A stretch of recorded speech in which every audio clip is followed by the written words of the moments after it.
안녕하세요. 라키아TV 이은성 약사입니다. 반갑습니다. 오늘은 구독자분께서 요청 주셨던 잇몸약 제1탄 잇몸약 과연 효과가 있나에 대해서 알아볼게요. 잇몸약으로 흔히 알고 계실 인사돌, 이가탄 떠올리실 거예요. 2014년 잇몸약 재평가 문제로 인해서 치료제냐 아니냐, 효과가 있냐 없냐 논란도 참 많았죠. 인사돌은 프랑스에서 개발된 인사돌을 동국제약에서 들여오면서 시작되었는데요. 2011년 프랑스에서는 건강기능식품으로 재분류가 되었습니다. 성분은 옥수수 불검화 정량 추출물이고요. 여기에 들어있는 주성분은 베타 디스토스테롤이라고 하는 성분입니다.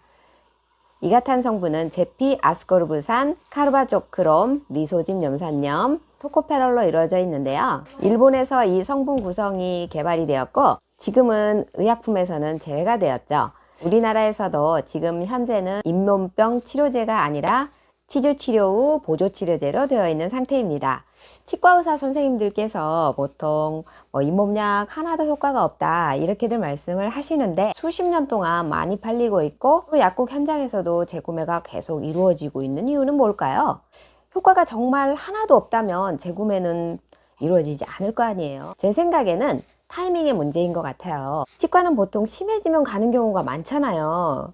초기에 살짝 문제를 일으켰을 때 잇몸 치료 보조제나 잇몸 건강에 도움이 되는 건강기능식품을 드시면 좋다는 분들이 참 많습니다. 그런데 이게 너무 진행이 된 상태에서 치과 치료를 받지 않고 약만 먹어서는 근본적인 치료가 될 수 없는 것이죠. 게다가 당뇨가 있으신 분들은 잇몸이 망가지기가 쉬운데 이런 분들도 효과를 많이 못 보십니다. 왜냐? 잇몸약도 혈관을 타고 잇몸으로 전달이 돼야 효과를 볼 거 아니겠어요. 그런데 미세한 혈관들이 다 막혀 있다면 이게 잇몸 쪽으로 가겠어요? 심혈관 질환이나 고지혈증 있으신 분들도 마찬가지예요. 내 나이 50이 넘었다. 그런 분들은 혈관 문제도 생각해 주셔야 합니다. 옥수수 불검화 정량 추출물은 치은염의 염증을 감소시켜주고 치족으로 분해가 소실된다고 알려져 있는데요. 실제로 써보면 붓고 피나고 이런 증세가 심한 분들은 크게 효과가 있지는 않고 어떤 때 잘 듣느냐 하면은 약간 치아가 들뜬 듯하고 치아가 좀 약해진 것 같다 이럴 때 효과가 있었어요. 특히 칼슘도 같이 섭취해 줄 때 좀 더 만족도가 높았고요. 치조골 문제에 있어서는 초기에는 정말 효과를 보였어요. 옥수수 불검화 추출물의 대표 주자는 역시 동국제약의 인사돌이죠. 약효 재평가 논란이 생기면서 제약사 측에서는 항균 작용이 있는 후박 에탄올 액기스를 추가한 인사돌 플러스를 출시를 했고 지금 현재는 인사돌과 인사돌 플러스가 거의 반반의 매출을 보이고 있습니다.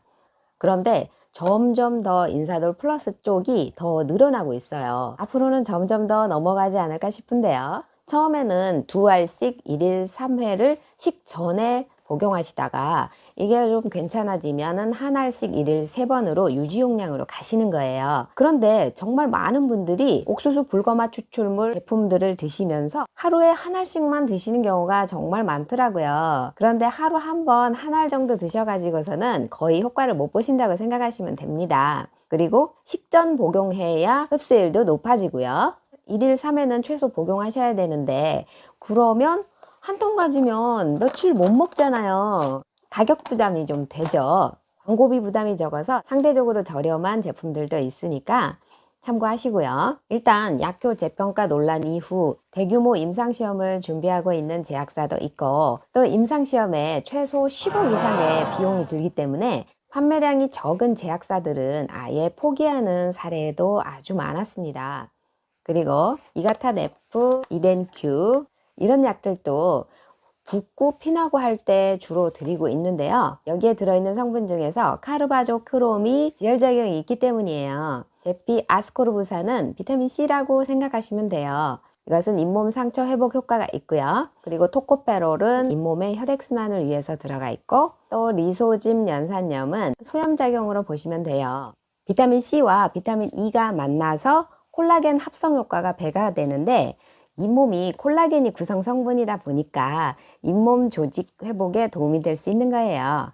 리소짐은 논란의 대상이 되고 있는 성분인데 일본에서는 단일 제제로 썼을 때 유용성이 입증되지 않았다 해서 단일제는 효과 없다고 회수되었던 성분입니다. 어쨌든 복합제후 구성이라서 그런지 실제 구매하시는 분들은 효과 있다고 재구매들을 많이 하셔요. 특히 이 이덴큐는 정말 재구매가 많은 제품입니다. 그래서 다른 제품들보다도 더 많이 사용하고 있습니다. 약국에서 실제 제품을 취급하다 보면 약에만 의존하시려고 하는 분들도 있고 평상시에 관리가 잘 안 되시는 분들도 있는데, 잇몸 질환을 일으키는 주범은 치아에 붙어있는 세균이거든요. 평상시 식후 올바른 방법으로 식후 3분 이내에 양치질을 하시고, 또 정기적인 스케일링이나 치과 검진을 받으시는 것이 가장 중요하답니다. 잇몸약으로 대표적인 두 가지만 알아봤는데요.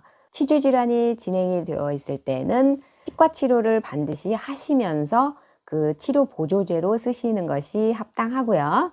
나이도 젊고 이제 막 잇몸이 이상이 생기기 시작했다, 이럴 때는 약을 드시면서 꼼꼼한 양치질과 치실, 치간 칫솔을 사용해서 음식 찌꺼기를 잘 제거해 주시고요. 자기 전에 소금물 양치를 한 번 더 추가하시는 것도 좋습니다. 그리고 탄산음료는 드시지 마세요. 치아를 탄산음료에다가 담가 놓으면은 정말 다 녹습니다. 그만큼 치아는 탄산음료에 취약하고요. 탄산음료를 드신 직후에 양치질을 하는 것은 오히려 해롭습니다. 다른 음식은 음식을 섭취 후에 3분 이내에 닦으라고 하는데, 탄산음료 같은 경우에는 오히려 그때의 치아가 표면이 약해져 있는 상태이기 때문에 칫솔에 의해서 긁혀서 스크래치가 나기가 쉽다고 하네요. 그래서 그럴 때는 물로만 헹궈내시고 30분 정도 지난 후에 양치질을 하시는 것이 좋습니다. 나이가 젊다고 해서 구강 건강을 함부로 하시는 분들이 정말 많더라고요. 심지어 하루 한 번만 양치질을 하신다는 분도 봤어요.